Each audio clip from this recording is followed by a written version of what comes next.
تھا کون؟ حضرت معاویہ رضی اللہ تعالی عنہ نے شادی کی تھی 50 سال کی عمر سے آگے بڑھ کر. جب آپ حاکم تھے تو اس وقت وہاں شام اور یمن ایک بڑا عیسائیوں کا قبیلہ تھا جسے قبیلہ بنو کلب کہتے ہیں, اور اسی قبیلہ بنو کلب کے ایک صحابی بنے, یعنی مسلمان ہوئے, حضرت دہیہ کلبی رضی اللہ تعالی عنہ. تو وہ جو قبیلہ بنو کلب تھا وہ بڑا مؤثر قبیلہ تھا.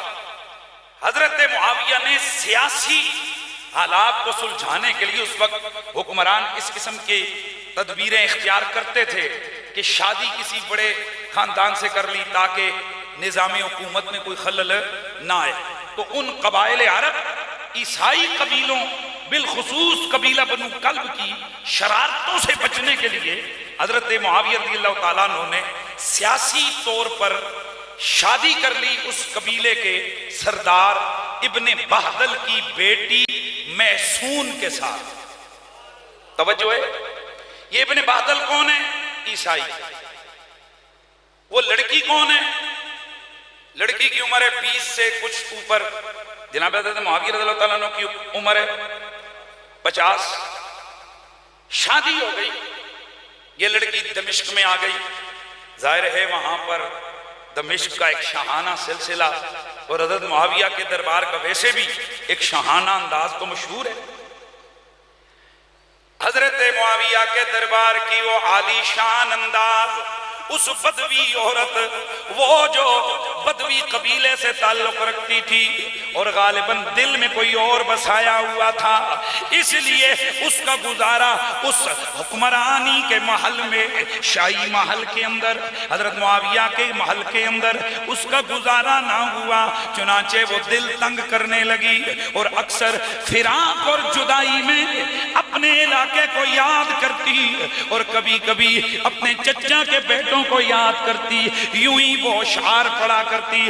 ایک دل اس نے ایسے اشعار پڑھے کہ جن اشعار کے اندر جناب حضرت معاویہ کی بے ادبی کا عنصر نمایاں تھا, جس میں وہ اپنے قبیلے والوں کو یاد کرتے ہوئے حضرت معاویہ کی بے ادبی کر بیٹھی.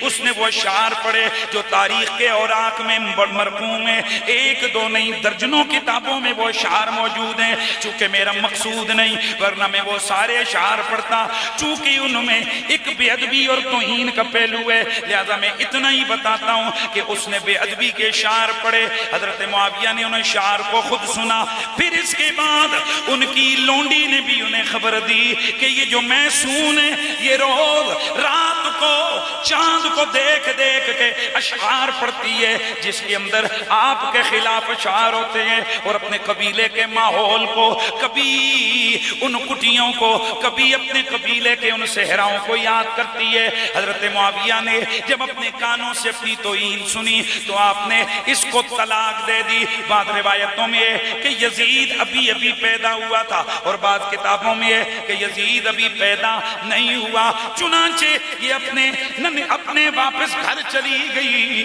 وہیں پہ یزید پیدا ہوا, اور بعض روایتوں میں کہ یزید کو ساتھ لے کے چلی گئی. اب ذرا غور کیجئے, یہ یزید کون ہے؟ پرورش ایک عیسائی عورت کے گھر میں, پرورش ایک عیسائی خاندان کے اندر, پرورش ایک عیسائیوں کی غالب اکثریت والے قبیلے میں ہو رہی ہے. وہ قبیلہ جو مسلمانوں سے بڑا تنگ ہے, کیونکہ مسلمانوں کے ہاتھوں انہوں نے بڑی شکستیں کھائی ہوئی ہیں. اس قبیلے کے اندر اس یزید لعین مردود کی پرورش ہوتی ہے. مجھے سمجھ نہیں آتی, میں یہ کہنا نہیں چاہتا تھا لیکن میں کہتا ہوں کہ اس محسون نامی عورت سے یار لوگوں کا کیا پیار ہے کہ میں نے کئی لوگوں کو دیکھا کہ انہوں نے اپنی کتابوں کے اندر لکھا کہ وہ بڑی نیک تھی, بڑی پارسا تھی, بڑی فلانی تھی, بڑی ٹمکانی تھی. سوال یہ پیدا ہوتا ہے اس کے قصیدے پڑھ کر آپ نے کیا لینا ہے؟ اب کیا ثابت کرنا چاہتے ہیں؟ ہم نے تو یہی پڑھا, عیسائی تھی, آخر دم تک عیسائیت پہ رہی, انہی کے ہاں پلی بڑی, وہیں پہ مری. اور کریکٹر وائز میں اور نہیں کہتا، میں نے آپ کو بتا دیا جو اشعار پڑھے، اب اس نے کیوں پڑھے واللہ عالم، اسی وجہ سے حضرت معاویہ نے اس کو طلاق دے کر اپنے گھر بھیج دیا باپ کے پاس۔ تو ہمیں تو یہی سمجھ آتا ہے کہ یہ جو یزید لعین کے کرتوت ہیں نا، ان کرتوتوں کے پیچھے یہ کوئی چھوٹا سا مسئلہ نہیں ہے کہ بھائی بندہ اٹھے اور چھوٹے چھوٹے بچوں کو بھی قتل کروا دے، مدینے پہ بھی حملہ کروا دے، شراب کی تعریفیں کرے، ام المومنین حضرت عائشہ کی طرف پیغام نکاح بھیجے، یعنی سیدھے سیدھے کافروں والے کام کرے۔ کیسے ہو سکتا ہے؟ میں آپ کو مقدمہ بتا رہا ہوں، ہو سکتا ہے۔ کیوں؟ کہ بھئی اس نے آنکھ کھولی عیسائیوں کے گھر، کھایا عیسائیوں کے گھر، پیا عیسائیوں کے گھر، جو کچھ زندگی گزاری ابتدائی عیسائیوں کے گھر۔